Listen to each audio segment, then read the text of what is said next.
Hello students, welcome in a Sahaj Shikshan YouTube channel.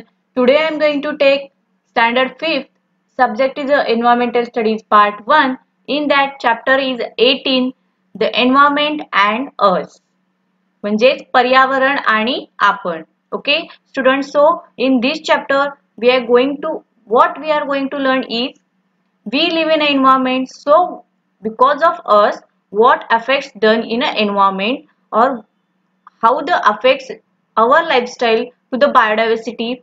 These all things we are going to learn in this chapter, and how we can help to prevent our environment. Okay, before going to chapter, here some questions asked. Let's see what the questions is. With the help of question below, explain what would happen if forests are cleared on a large scale. म्हणजेच जर जंगल तोड मोठ्या प्रमाणावरती केली तर त्याचा काय परिणाम होईल. The first question is, will water and food sources for living things grow or dwindle? Why? The next question is, will the living things look for shelters elsewhere or stay on? Why? Third question is, will the space occupied by the plants and animals increases or decreases, and why? Fourth is, will the number of living things increases or decreases, and why? So all these questions answer I will take later. So the first point is a deforestation. Deforestation म्हणजे जंगल तोड. The population of the world is now close to 600 crore. म्हणजेच आपल्या जगाची हे जे लोकसंख्या आहे ती जवळजवळ 600 करोड इतकपर्यंत पोहोचली आहे. Man is developing new technology to meet the needs of all these people and is using up more and more land and water resources for this purpose. See student, population increases means number of people increases, their needs are increases. Okay, so for that, to meet their needs we have to use a new technology, and for this purpose we use a environmental lands and water resources. Means basic need of man is what? Food, clothes, shelter. Okay, these are the basic needs of people. So to meet these basic needs, man can be uses or developing a new technology. For that purpose they uses a land and water resources. For example, people having a basic needs is a shelter. So for this shelter we use a land. So this land usable for this open space required for agriculture, then for building a housing building, for industries. Okay, to creating roads, railway tracks.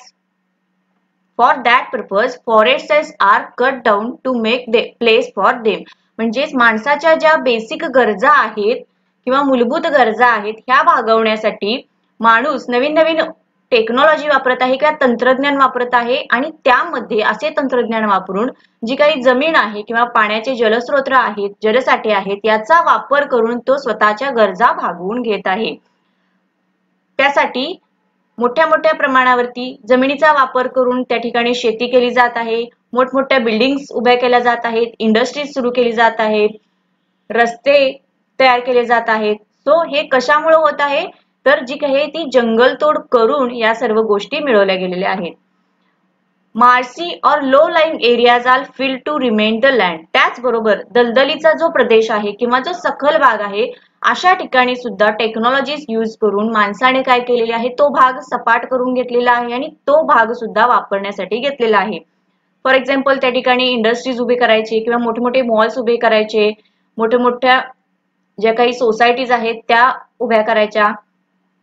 So this will affect environment. Okay, the environment provides shelter to different kinds of living things. There are many types of plants in forest. म्हणजेच हे जे आपले पर्यावरण आहे ह्या पर्यावरणातून भरपूर जणांना त्यांचा निवारा मिळत असतो, सजीवांना निवारा मिळत असतो. सो असे जे जंगल आहेत या जंगलांमध्ये वेगवेगळ्या प्रकारचे वनस्पती असतात. त्या वनस्पतींवरती पक्षी त्यांचे घरटी बांधत असतात किंवा त्या वनस्पतींच्या वरती काही पक्षी राहत असतात. Animals like a bear, deer, monkey, elephant, tiger all live in a forest. त्याचबरोबर जे काही प्राणी आहेत, शाकाहारी असू देत मांसाहारी असू देत, हे दोन्ही प्रकारचे प्राणी हे जंगलामध्येच राहतात. They find shelters in a forest. त्यांचा निवाराच तो आहे. Their basic needs is to live in a forest. Okay, all their needs are met in the forest. म्हणजे त्यांच्या ज्या काही सगळ्या गरजा आहेत या जंगलामध्येच पूर्ण होतात. If forests are reduced, biodiversity is depleted. Biodiversity means what? The biodiversity म्हणजे जैवविविधता. जैवविविधता म्हणजे काय असते तर एखाद्या ठिकाणी जे सजीव राहतात या सजीवांचा जो ग्रुप आहे किंवा त्यामधील तिथे जे त्यांचं वास्तव्य आहे अशा परिस्थितीमध्ये त्याला जैवविविधता असं म्हणतात.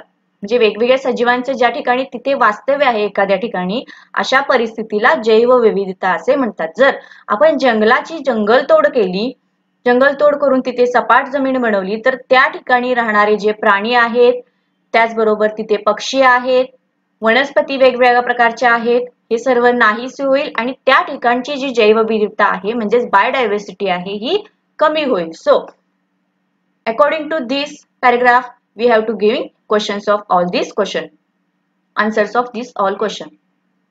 First, will water and food sources for living things grow or dwindle? म्हणजेच जर जंगलतोड केली तर पाणी आणि अन्न याचे जे स्रोत आहेत त्याच्यावर परिणाम म्हणजे वाढेल का कमी होईल? तर काय होईल? कमी होईल. Will the living things look for shelters elsewhere or stay on? जर जंगलतोड केली तर त्या ठिकाणी राहणारे जे प्राणी आहेत किंवा सजीव आहेत हे त्याच ठिकाणी राहतील का दुसरीकडे स्थानांतर करतील? तर ते दुसरीकडे स्थानांतर करतील, कारण त्यांना तिथे राहण्याचा असेल तर त्या ठिकाणी वृक्ष पाहिजेत, वनस्पती पाहिजेत, कारण त्यांचं जे अन्न आहे ते वनस्पतींवरती अवलंबून आहे. शाकाहारी प्राण्यांचे अन्न वनस्पती आणि मांसाहारी प्राणी हे शाकाहारी प्राण्यांवरती अवलंबून असतात. सो ते त्या ठिकाणी थांबणार नाहीत, ते दुसरीकडे स्थानांतर करतील. Will the space occupied by the plants and animals increases or decreases? जर वृक्षतोड केली तर काय होईल? तर प्राणी आणि वनस्पती यांची जी जागा आहे ती डिक्रीजेस होईल, म्हणजे कमी होईल. Will the number of living things increases or decreases? तर असे जे जंगलतोड केली तर त्या ठिकाणी बायोडायव्हर्सिटी राहणार नाही किंवा जैवविविधता टिकून राहणार नाही, त्यामुळे काय होईल? Number of living things can be decreases. Okay, so we see the questions of all these. Next point is a pollution. Pollution means प्रदूषण. Okay, there are a various kind of pollutions: water pollution, soil pollution, then air pollution. So we have seen how water sources get polluted if wastewater is let into them without processing. Means here the content is a water pollution. Water pollution, जर पाण्याचे स्रोत जे आहेत या पाण्याच्या स्रोतांमध्ये किंवा जलसाठ्यांमध्ये आपण waste water which is drain out from factories, drain out from kitchen, in our bathrooms, this wastewater can be directly drained out through the water sources, then these water get polluted. Means if the wastewater let into them without processing, the water gets polluted. Wastewater is also given out from factories and into their surroundings. म्हणजे जे कारखान्यांमधून बाहेर पडणारे पाणी आहे हे पाणी जसेच्या तसे सभोवताली सोडले जाते. If the water from such polluted sources keeps soaking into the soil becomes infertile. म्हणजे जे कारखान्यांच्या मधून लहान लहान कारखाने कित्येक ठिकाणी असतात, असेच जे लहान लहान कारखान्यांमधून जे वेस्ट वॉटर बाहेर पडते हे वेस्ट वॉटर जर तसेच सोडले तर त्या ठिकाणी जी माती आहे त्या मातीमध्ये ते पाणी शोषून घेतले जाते किंवा जिरलं जातं आणि अशा ठिकाणची जी माती आहे ही माती नापीक होऊ शकते. So the next is a chemical fertilisers and pesticides are used on a large scale for agriculture. म्हणजेच रासायनिक खतं किंवा कीटकनाशक आहेत ही सध्या शेतीसाठी भरपूर प्रमाणात वापरण्यात येत आहे. ते सीप इनटू द सॉइल और finally flow into river with the rain water. Okay, आपण जे कीटकनाशक किंवा रासायनिक खतं पिकांवरती मारतो का तर पिकाची वाढ चांगली व्हावी, त्याला कीड लागू नये म्हणून. तर अशा ठिकाणी जेव्हा पाऊस पडतो तेव्हा पावसामुळे काय होतं, ते जे कीटकनाशके आहेत किंवा रासायनिक खते आहेत ही रासायनिक खते मातीमध्ये मिसळतात आणि त्यामध्ये थ्रू त्या मातीद्वारे ते पावसाच्या पाण्यात वाहत वाहत नदीमध्ये मिसळतात. So because of that rivers water gets polluted. Due to the several such reasons water and soil gets polluted. Okay, म्हणजेच असे भरपूर अशी कारणं आहेत की त्यामुळे पाणी आणि माती यांचं पोल्युशन किंवा प्रदूषण होतं. Water pollution means what? The water some consistence, or water pollution means what? Some substance which is mixed into the water. These substances are Some substances are dissolvable, some are floating onto the water. So because of that, water gets polluted. If this water is harmful for living things, we say that this water is polluted, or the water pollution is done. This is a dangerous for the plants and animals there. म्हणजे हे त्या ठिकाणी असणाऱ्या झाडांना किंवा प्राण्यांना हे फार हानिकारक आहे. Their number of reduces and eventually they die out altogether. That is, they become extinct. म्हणजेच जर water pollution झालं, if the water pollution done, the oxygen level in water gets less or the oxygen level is low. So because of that, aquatics म्हणजे जे जलचर त्या पाण्यामध्ये राहतात, त्या पाण्यामध्ये राहणाऱ्या जलचरांना त्याचा त्रास होतो आणि परिणामी ते मरून पावू शकतात किंवा मरू शकतात. म्हणजेच जे वॉटर पोल्युशन आहे याचा परिणाम त्याच्या जे पाण्यामध्ये जलचर राहतात यांच्यावरती होऊ शकतो. Next, fuel is used in all homes. Besides, there are big industries and factories in which fuel is used in great quantities. आपल्या घराघरामध्ये आपण इंधन वापरतो, शिवाय कारखान्यांच्या मध्ये किंवा मोठ्या मोठ्या उद्योगधंद्यांमध्ये सुद्धा इंधन वापरलं जातं. So on the one hand, tremendous quantities of carbon dioxide enter the air due to the burning of fuels. कारखान्यांच्या मध्ये जे इंधन आपण वापरले जातं किंवा जे इंधन पेटवलं जातं त्यामधून जो धूर बाहेर पडतो, या धुरामध्ये कार्बन डायऑक्साईडचे प्रमाण जास्त असते. त्यामुळे काय होतं, जेव्हा हा कार्बन डायऑक्साईड हवेमध्ये मिसळला जातो त्याच वेळेला हवेचे प्रदूषण होते. So on the other hand, due to the large scale deforestation, the number of trees available for absorbing this carbon dioxide is doubling. म्हणजेच एका बाजूला आपण जंगलतोड करत आहोत, दुसऱ्या बाजूला आपण मोठ्या प्रमाणात इंधनाचा वापर करून इंधन जाळत आहोत. जर आपण इंधन जाळत असोल तर त्यामधून जो कार्बन डायऑक्साईड बाहेर पडत आहे, हा कार्बन डायऑक्साईड शोषून घेण्यासाठी त्या ठिकाणी झाडांची we require trees. So for that purpose, trees can absorb the carbon dioxide and they gives us oxygen. But if there is a deforestation done, the trees cannot be absorb carbon dioxide. These carbon dioxides can be enter into the air and air will be polluted. Okay. As a result, the proportion of carbon dioxide in the air is rising continuously. तर त्याचा काय परिणाम होईल, आपल्या ज्या हवेमध्ये carbon डायऑक्साईडचे प्रमाण आहे हे जास्तीत जास्त प्रमाणात वाढेल. When the proportion of carbon dioxide in the air rises, it leads to rise in a temperature. When the carbon dioxide in our air, the level of these is increases, it will be effects on ozone layer. So this ozone layer can be protected us from the highest sunlight from sun. So if the carbon dioxide is increases, it will be effects on ozone layer. Then due to this, temperature will be increases or rise in a temperature. We such see a temperature rise in all parts of the world. तर हा जो ओझोनचा layer आहे हा कमी होत गेला तर त्यामुळे सूर्यापासून जी अतिनील किरणे येतात ती रोखली जाणार नाही, ती डायरेक्टली पृथ्वीवरती येतील आणि त्यामुळे सगळ्या जगभरामध्ये तापमान वाढलेले आपल्याला दिसत आहे. Besides, when fuel are burned in vehicles, they give out certain poisonous gases as well as smoke. जे इंधन आपल्या गाड्यांमध्ये सुद्धा आपण वापरतो त्यामध्ये सुद्धा विषारी असे वायू असतात किंवा त्या धूर बाहेर पडतो. Industries also let out some poisonous gases into the air. कारखान्यांच्या मधून सुद्धा जो धूर बाहेर पडतो त्यामध्ये सुद्धा विषारी वायू असतात. This leads to air pollution on a very large scale. या सगळ्यामुळे हवेचे प्रदूषण होत आहे. So to avoid this we have to use a less time of vehicles. म्हणजे ज्या ठिकाणी आपल्याला पायी जाणे सहज वाटते त्या ठिकाणी आपण चालतच गेलेले बरे, व्हेइकलचा वापर त्या ठिकाणी करायचे नाही. त्याचबरोबर इंडस्ट्रीज मध्ये जो धूर बाहेर पडतो त्या ठिकाणी काहीतरी फिल्टरेशनचे टेक्नॉलॉजी वापरली पाहिजे. So this will be avoid to air pollution. Means student, in this point what we learn is the environment and us. Because of us, what effects done in an environment? Because of the deforestation, biodiversity is degraded. because of the pollution, all the temperatures of these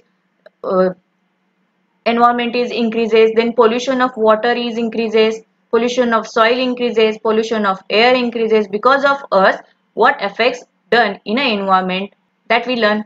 Then next point is the need to maintain environmental balance. म्हणजेच आपल्याला आपला हा जो पर्यावरण आहे याचा balance किंवा समतोल कसा राखला पाहिजे किंवा त्याची गरज का आहे हे बघूयात.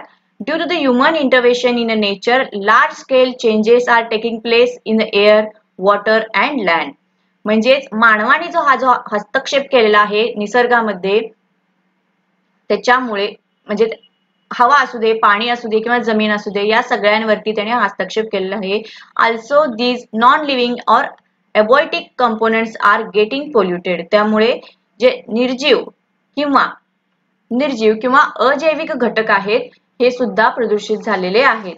As a result the existing of living things in threatened म्हणजे त्यापासून त्यांना धोकादायक आहे. while several living things have already become extinct म्हणजे काही असे सजीव आहेत की जे नामशेष सुद्धा झालेले आहेत.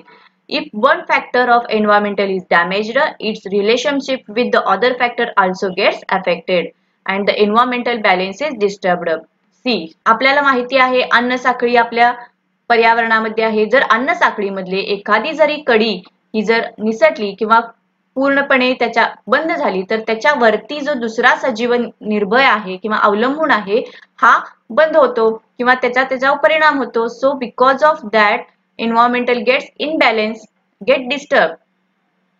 If one factor of environmental is damaged, जर ही जे अन्न साखळी असेल आणि या ठिकाणी जर एखादा factor, see here they given a food chain example. If here is a sunlight, if here is a grass, if grass is here and is not, then this grass upper is dependent on this grass. Then जर गवतच नसेल तर या ठिकाणी नाकतोडा नसेल तर या ठिकाणी पक्षी नसेल किंवा चिमणी नसेल. सो ही अन्न साखळी पूर्ण होणार नाही. This food chain will be disturbed. From time to time some of the living things on earth become extinct म्हणजे जसं वेळ जाईल तसं यातले काही सजीव आहेत हे नामशेष होत जातील. But today this purpose is taking place at a much faster rate. आत्ताच्या घडीला ही जी प्रक्रिया सुरू आहे ही जास्त फास्ट होत आहे. This is a treat for the whole living world. त्यामुळे ही जी जीवसृष्टी आहे या सर्व जीवसृष्टीला धोका निर्माण झालेला आहे. So the next point is our needs and the environment. आपली गरजा, आपल्या ज्या काही मानवाच्या गरजा आहेत त्या आणि पर्यावरण. What is relation between this we can see. Food, water and clothes are the needs of all people. This is are the basic needs. Okay, we use a lot of things to meet these needs. म्हणजे ह्या आपल्या गरजा पूर्ण करण्यासाठी बाकीच्या सुद्धा गोष्टी आपल्याला भरपूर प्रमाणात आपण वापरतो. Besides we use many means and devices for the purpose of studies, sports, hobbies and environment. या सगळ्या गोष्टी आपल्या बेसिक गरजा किंवा मूलभूत गरजा सोडून आपल्या अजून सुद्धा काही गरजा आहेत त्या पूर्ण करण्यासाठी म्हणजे शैक्षणिक असू देत, खेळासाठी असू देत, आपली करमणूक असू देत. So we even stock up these things so that they will be available to us whenever we need them. आपण या गोष्टींचा स्टॉक किंवा साठा करून ठेवतो जेणेकरून आपल्याला जेव्हा पाहिजे आहे तेव्हा त्या गोष्टी मिळाव्यात म्हणून. बट त्याचा परिणाम काय होतो स्टुडंट्स. समजा आपल्याला स्पोर्ट्ससाठी किंवा स्टडीजसाठी जी पाने लागतात किंवा वहीची जी पाने असतात ही पाने आपण कशापासून बनवली असतात तर झाडं तोडून त्यांच्यापासून ती वह्यांची पानं बनवलेली असतात. किंवा स्पोर्ट्ससाठी जे साहित्य निर्माण केले असते, बॅट म्हणा, हॉकी स्टिक म्हणा, या सगळ्या लाकडापासून बनवलेल्या वस्तू असतात. त्याशिवाय एंटरटेनमेंटसाठी सुद्धा काही अशा वस्तू आहेत किंवा त्या सुद्धा लाकडांपासून बनवलेल्या आहेत. तर अशा प्रकारे त्यासाठी वृक्षतोड केली जाते. तर हे आपल्याला थांबवलं पाहिजे. जेव्हा ज्या गोष्टीची आपल्याला गरज जास्त आहे अशीच गोष्ट आपण त्या ठिकाणी वापरली पाहिजे. All these things are obtained by using material from our environment. तर या सगळ्या गोष्टी ज्या लागतात या सगळ्या गोष्टी कुठून मिळवल्या जातात फ्रॉम एन्व्हायरमेंट म्हणजे त्या पर्यावरणापासूनच मिळवल्या जातात. All the people in the world have similar needs and desire. Okay, त्यामुळे काय होत आहे, सर्व लोकांच्या गरजा ह्या अशाच आहेत आणि त्यांची ती इच्छा सुद्धा तशीच आहे. As a result the environmental is being degraded rapidly. जर सगळ्याच लोकांच्या तशा गरजा असतील तर त्याचा परिणाम एन्व्हायरमेंट वरती होईल आणि त्यामुळे एन्व्हायरमेंटचा बॅलन्स कमी होईल किंवा एन्व्हायरमेंट इनबॅलन्स होईल. We need to be aware that we ourselves are the part of nature. म्हणजे आपण जागरूक राहिलं पाहिजे की आपण सुद्धा या पर्यावरणाचा एक भाग आहोत, या निसर्गाचा आपण सुद्धा एक भाग आहोत. If the balance of nature is disturbed, it will adversely human being too. म्हणजे जर पर्यावरणाचा बॅलन्स जर बिघडला तर या पर्यावरणामध्ये आपण सुद्धा राहतो, या निसर्गामध्ये आपण सुद्धा राहतो, त्याचा परिणाम आपल्या मानव जीवनावरती सुद्धा होऊ शकतो. We need to take step to prevent the degradation of environment. म्हणजेच आपण आता असं काहीतरी केलं पाहिजे की ह्या ज्या एन्व्हायरमेंटचा बॅलन्स होत नाहीये किंवा एन्व्हायरमेंट इनबॅलन्स होत आहे, हे कमी कमी कसे करावे यासाठी काहीतरी विचारपूर्वक किंवा विचारणा केली पाहिजे. काहीतरी पर्यावरणाचा ऱ्हास थांबवण्यासाठी काहीतरी आपण पर्यावरणाला मदत केली पाहिजे किंवा ते काहीतरी कमी व्हावं यासाठी उपाययोजना केली पाहिजे. The steps should mainly include using our means frugally and recycling use articles. म्हणजेच त्याचा पहिला प्रयत्न काय असेल तर ज्या वस्तू टाकाऊ आहेत या टाकाऊ वस्तूंपासून टिकाऊ वस्तू बनवल्या पाहिजेत.